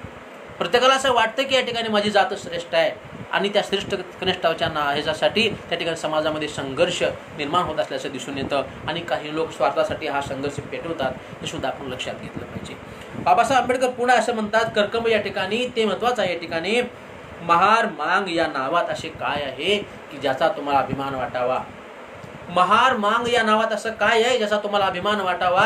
सारं जग तुमची छितू करत आहे, तुम्हाला उकरड्याची सुद्धा किंमत नाही आणि त्याचा तुम्ही अभिमान धरता. आजही या ठिकाणी महत्त्वाचं आहे मित्र, आपला जातीचा अभिमान वाटतो. जातीचा अभिमान वाटणं वाईट नाही, परंतु जातीच्या अभिमानासाठी आपण दुसऱ्या जातीचा जेव्हा द्वेष करायला लागतो तेव्हा तो टप्पा मात्र घातक असतो आणि तो दुसरा टप्पा असतो. लक्षात घ्या, पहिला टप्पा जातीचा अभिमान, दुसरा टप्पा दुसऱ्या जातीचा दुराग्रह. म्हणून जातीचा पातीचा अभिमान राहण्यामध्ये गरज असणाऱ्या मंडळींनी सावध राहिलं पाहिजे आणि आपल्याला आपल्या जातीचा अभिमान असावा, आपल्याला आपल्या इतिहासाचा सुद्धा अभिमान असावा, परंतु तो इतिहास तो अभिमान भावनिक पातळीवरचा असता कामा नये मित्र हो.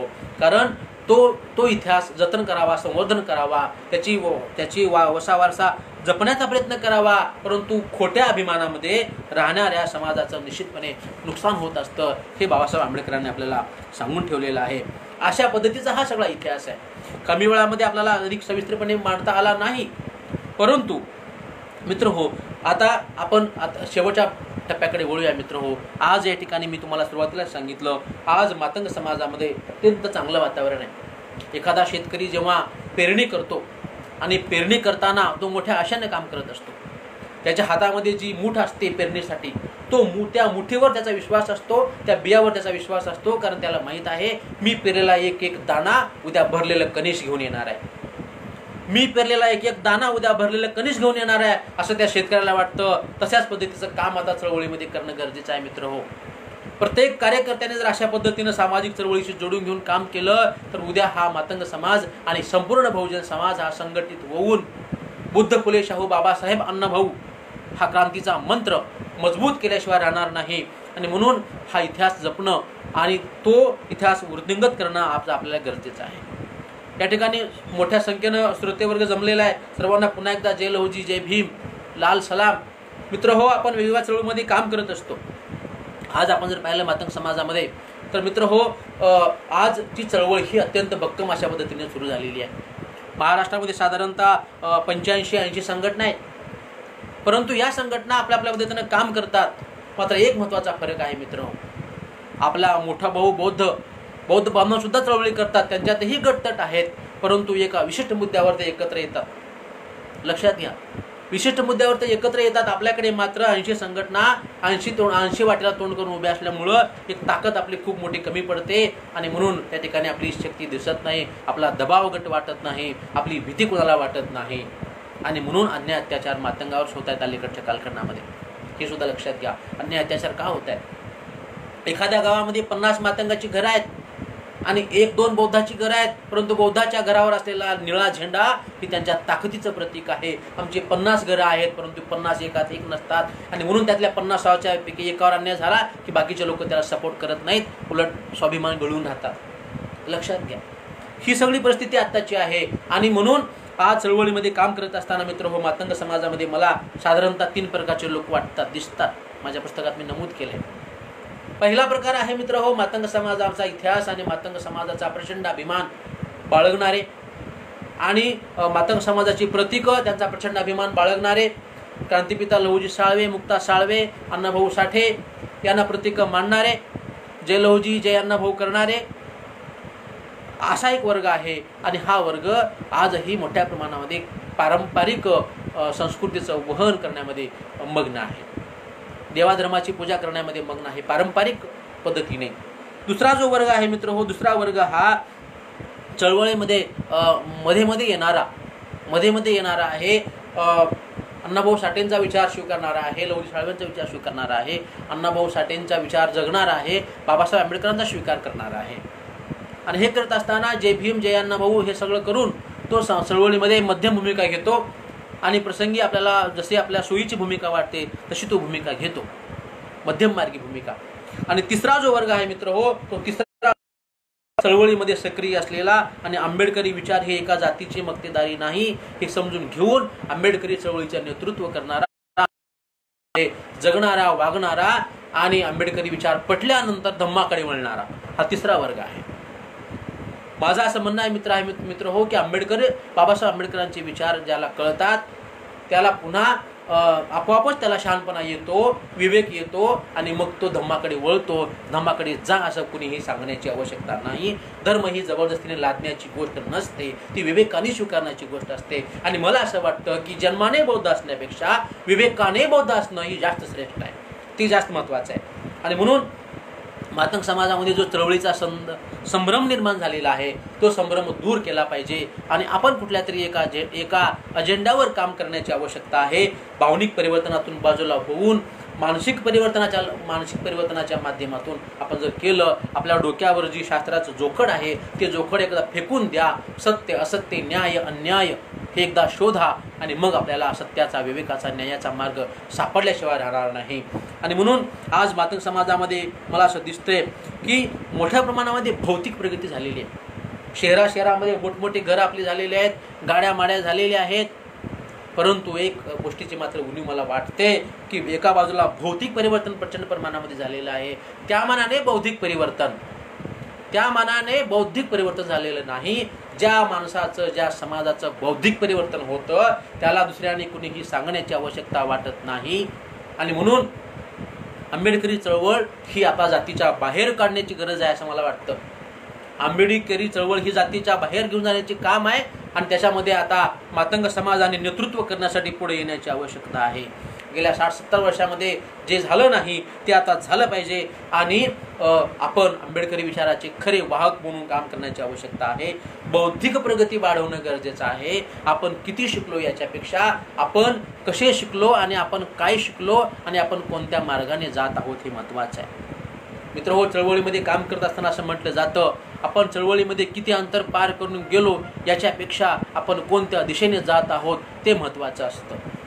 आपण चळवळीमध्ये सगळेच काम करत असतो, परंतु कोणत्या दिशेने आपण जात आहोत ती दिशा एकदा आपली समजली की. आणि म्हणून अलीकडच्या कालखंडामध्ये सर्वांनीच आता बुद्ध, लहू फुले शाहू, बाबासाहेब अण्णा भाऊ, क्रांतीचं गीत आपण गाऊ हे हा मूल मंत्र आपण स्वीकारण्याची गरज आहे असं मला वाटतं. मातंग समाजामध्ये मुक्ता साळवे आणि लहुजी साळवे यांचे पुरोगामी सत्यशोधक विचार समाजामध्ये मांडणं गरजेचं आहे.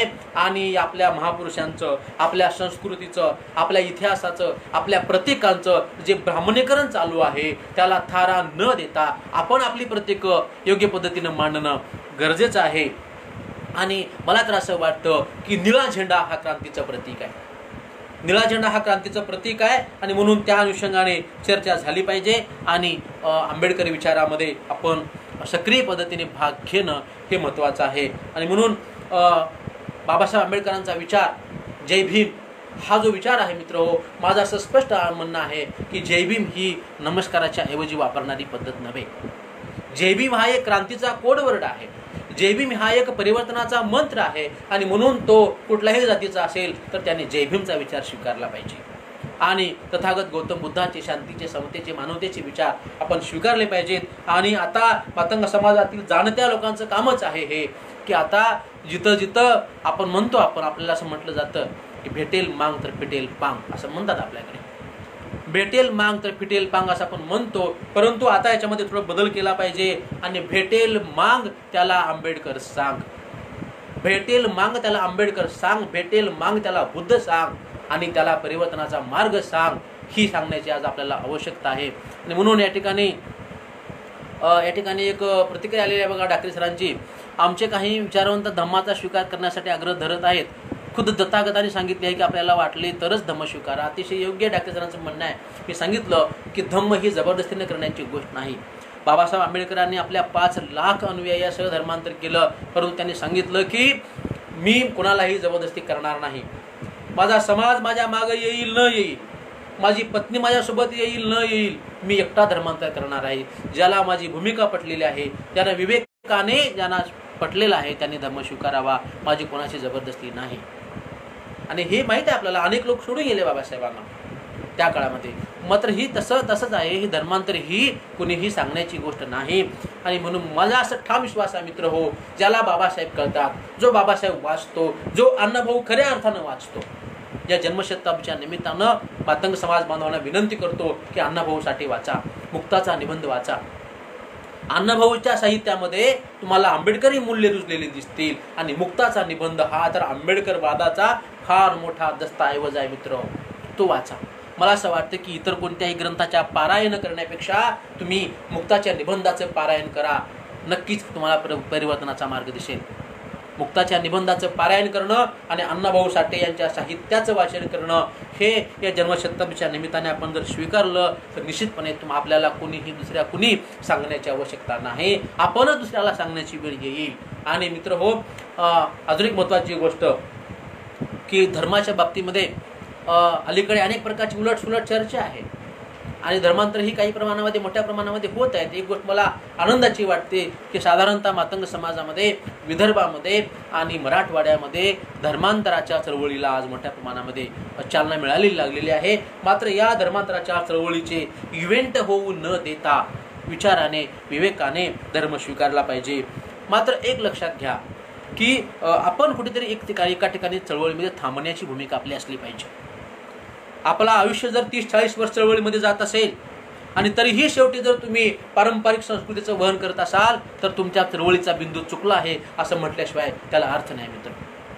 हे खरं आहे. एखादा कार्यकर्ता जेव्हा 40 वर्ष चळवळीमध्ये काम करतो तेव्हा त्याला कळलं पाहिजे काय खरं, काय खोटं, काय नाटकं आहेत, काय खरं आहे, सत्य काय आहे, धर्म म्हणजे काय, धर्माचे कोणते अधिकार असतात ते आपल्याला मिळालेले आहेत का. आणि म्हणून केवळ मंदिरामध्ये गेल्यानंतर जर आपल्या समाजावर जर अन्याय होत असेल तर कशाला हवं ते मंदिर आणि कशाला हवं ते देवालय आणि कशाला हवा तो देव, असं माझं स्पष्ट वैयक्तिक मत आहे माझं. आणि म्हणून मित्र हो, वेळ खूप झालेला आहे. आपण बऱ्याच वेळापासून ऐकत आहात. तेव्हा या ठिकाणी अनेकांनी काही प्रश्न विचारलेले आहेत, त्याचीही चर्चा मी आता करतो. मातंग समाजावर हिंदू धर्माचा इतका पगडा का आहे असा प्रश्न या ठिकाणी दीक्षा कदम मॅडमने विचारलेला आहे. मॅडम लक्षात घ्या, प्रत्येक समाजावरच प्रभाव आहे, केवळ मातंग समाजावरच नाही. तर आज तुम्हाला सांगतो की मराठवाड्यामध्ये मी असे काही बौद्ध पाहतो की ज्यांनी धर्म स्वीकारला परंतु त्यांच्या घरामध्ये सगळे हिंदू सण साजरे होतात. म्हणजे परिवर्तन ही गोष्ट एका दिवसामध्ये 4 दिवसामध्ये होत नाही. परिवर्तन हे मुंगीच्या पावलानं होत असतं आणि म्हणून ते हळूहळू होत आहे. हजारो वर्षापासून आपल्या डोक्यावर ते सगळं बिंबवलेलं आहे. हे सगळं बिंबवलेलं आहे. हे करा, ते करा, हे विधी करा, हे अंधश्रद्धा करा, हा दोरा बांधा किंवा ते करा, हा नवस तोच नवस, आणि आपल्या माथ्यावरती ते ठेवलेलं आहे. आणि म्हणून ते सहजासहजी डोक्यातून जात नाही. ते हळूहळू मुंगीच्या पावलानं जातं, परंतु जातं एवढं निश्चित हळूहळू ते परिवर्तन होणार. एक लक्षात घ्या, माझ्या आधीच्या पिढ्यामध्ये जे परिवर्तन होतं ते आता हळूहळू जास्त गतीने होत आहे. म्हणजे आमच्यासारखे नवीन अभ्यासक जे अशा पद्धतीची हिंमत करतात किंवा अभ्यास करण्याची प्रेरणा घेतात, याचा अर्थ आधीच्या आमच्या काही अभ्यासकांनी हे केलेलं आहे आणि त्यांच्यापेक्षा त्यांची प्रेरणा घेऊन आम्हाला करता आलं. मात्र एक डेफिनेटली तुम्हाला सांगतो की माझी मुलं किंवा माझ्यासारख्या अनेक मातंग समाजातील यंग जनरेशनची पुढची पिढी ही निश्चितपणे त्यांना धर्म ही सांगण्याची गरज भासणार नाही. ते स्वतः विवेकी धर्म पाळतील. अशा पद्धतीने हे टप्प्याटप्प्याने परिवर्तन होत असतं आणि ते होणार. एक ना एक दिवस ते होणार. पूर्वी जसं मी तुम्हाला सांगितलं की 1956ला बाबासाहेब आंबेडकरांच्या कालखंडामध्ये ज्यांनी धर्म स्वीकारला त्यांची फार वाताहत झाली. ते उस्मानाबादचे आमचे लोंढे असतील, अनेक नावं आपल्याला घेता येतात. परंतु आता तसं नाही आहे. कारण जेव्हा एकट्याने धर्म स्वीकारला जातो तेव्हा त्याला अडचण निर्माण होतात. बरं, जेव्हा मॉब कन्व्हर्शन होतं, जेव्हा समूह धर्मांतर करतो तेव्हा त्याला एक सिक्युरिटी फील होते, सुरक्षितता फील होते. बाबा मी एकटा नाही आहे, माझ्या मुलाबाळाचा प्रश्न येणार नाही आहे, कारण ही माझे हजारो बांधव माझ्यासोबत आहेत. अशा प्रकारचा हा भाग आहे. आणि म्हणून आता आश्वासक गोष्ट यासाठी आहे की आता आपण समूहाने धर्मांतर मातंग समाजामध्ये चालू आहेत आणि त्यामुळं त्यांना आता तो प्रश्न येणार नाही. आणि दुसरं महत्त्वाचं, आता जागतिकीकरणाच्या कालखंडामध्ये आपण आहोत. आता विवाहाच्या अनुषंगाने आपण प्रगल्भ होत आहोत आणि म्हणून आता हळूहळू बौद्ध धर्माचं महत्त्व अनेकांना पटत आलेलं आहे. मात्र एक आहे की याच्यावरती जबरदस्ती करून आपल्याला करता येणार नाही. लहुजी साळवे यांच्यावर पुस्तक लिहून जागरूकता करावी सर, असं आमचे प्रकाश अवचर सर या संयोजक कमिटीमध्ये आहेत. ते म्हणतात सर पुस्तकाचं काम माझ्या चालू आहे, परंतु माझ्या आधी माझे आपले 2-4 मित्र आहेत, त्यांनी लहुजी साळवे यांच्यावर PhD केलेली आहे, अभ्यास केला आहे. नाशिकमध्ये सुद्धा प्राध्यापक प्रल्हाद दुधाने यांनी त्याचा प्रोजेक्ट केलेला लहुजी साळवेवर. माझं असं स्पष्ट म्हणणं आहे की या लोकांनी आधी त्यांचे ग्रंथ प्रकाशित करावेत, कारण आपण सगळं करू नये अशी माझी भूमिका आहे. माझं वाचन आहेच, परंतु मी निश्चितपणे वैचारिक ग्रंथ काढेन. मुक्ता साळवेच्या अनुषंगाने मी ग्रंथ माझा प्रकाशित केला आहे. छोटेखानी हा मुक्ता साळवेचा ग्रंथ आहे. हा याला विस्तार स्वरूपामध्ये करणार नाही मी, आणि मुक्ता साळवेच्या निबंधातील प्रत्येक शब्दावर ट्रेस देऊन त्याची चिकित्सा करून तो ग्रंथ या ठिकाणी मी निश्चितपणे प्रकाशित करणार आहे. मातंग समाजाच्या अनुषंगाने जमेल तेवढं प्रामाणिकपणे लेखन, वाचन, संशोधन करण्याचा माझा प्रयत्न आहे. या ठिकाणी नाशिकच्या या चळवळीमध्ये मला बोलण्याची संधी मिळाली, याचा मला अतिशय आनंद वाटतो. माझ्या बोलण्यातून काही एखादा प्रश्न चुकला असेल तर आपण समजून घ्या, किंवा मला या ठिकाणी स्पष्टपणे टेक्निकलच्या गोष्टीमुळे सगळ्या गोष्टी स्पष्ट बोलता येत नाहीत आणि त्या लगेच कॅप्चर पण होत नाहीत.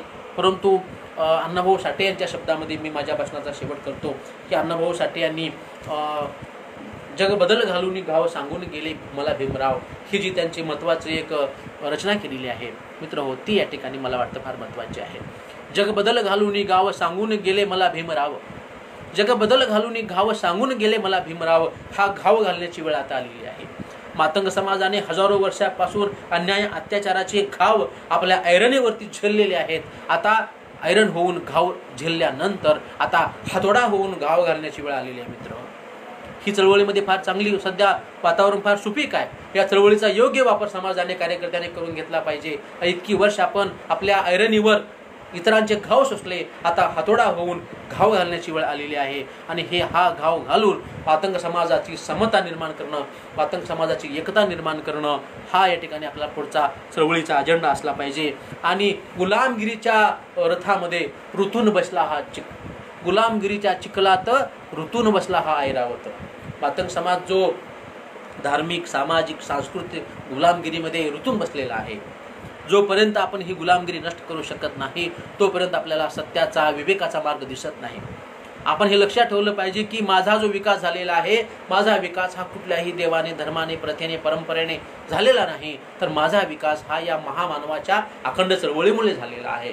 माझ्या जर मनामध्ये जर कोणी देवासारखं असेल तर ते महामानव हे गौतम बुद्ध, बाबासाहेब आंबेडकर, अण्णाभाऊ साठे, लहुजी साळवे हेच माझे देव आहेत असं आपण म्हणलं पाहिजे, ज्यांना देव मानायचे आहे त्यांच्यासाठी. आणि म्हणून जेव्हा हे लोकांना समजेल तेव्हा निश्चितपणे माणसातच आपण आपल्या प्रगतीची बीज शोधू. कुणीतरी येईल माझी प्रगती करेल असं म्हणून आपण आता दिवस काढण्याची ही वेळ नाही, तर आता सम्यक प्रगतीने पुढे जाणं गरजेचं आहे. तेव्हा आपल्या सर्वांचे मी मनपूर्वक आभार मानतो. सर्वांना आपण सर्वांनी मला संधी दिली, मोठ्या प्रमाणामध्ये या ठिकाणी दर्शक उपस्थित राहिले, त्या सर्वांचे मी पुन्हा एकदा आभार मानतो. सर्वांना पुन्हा एकदा जय लहुजी, जय भीम, लाल सलाम, जय हिंद, जय भारत.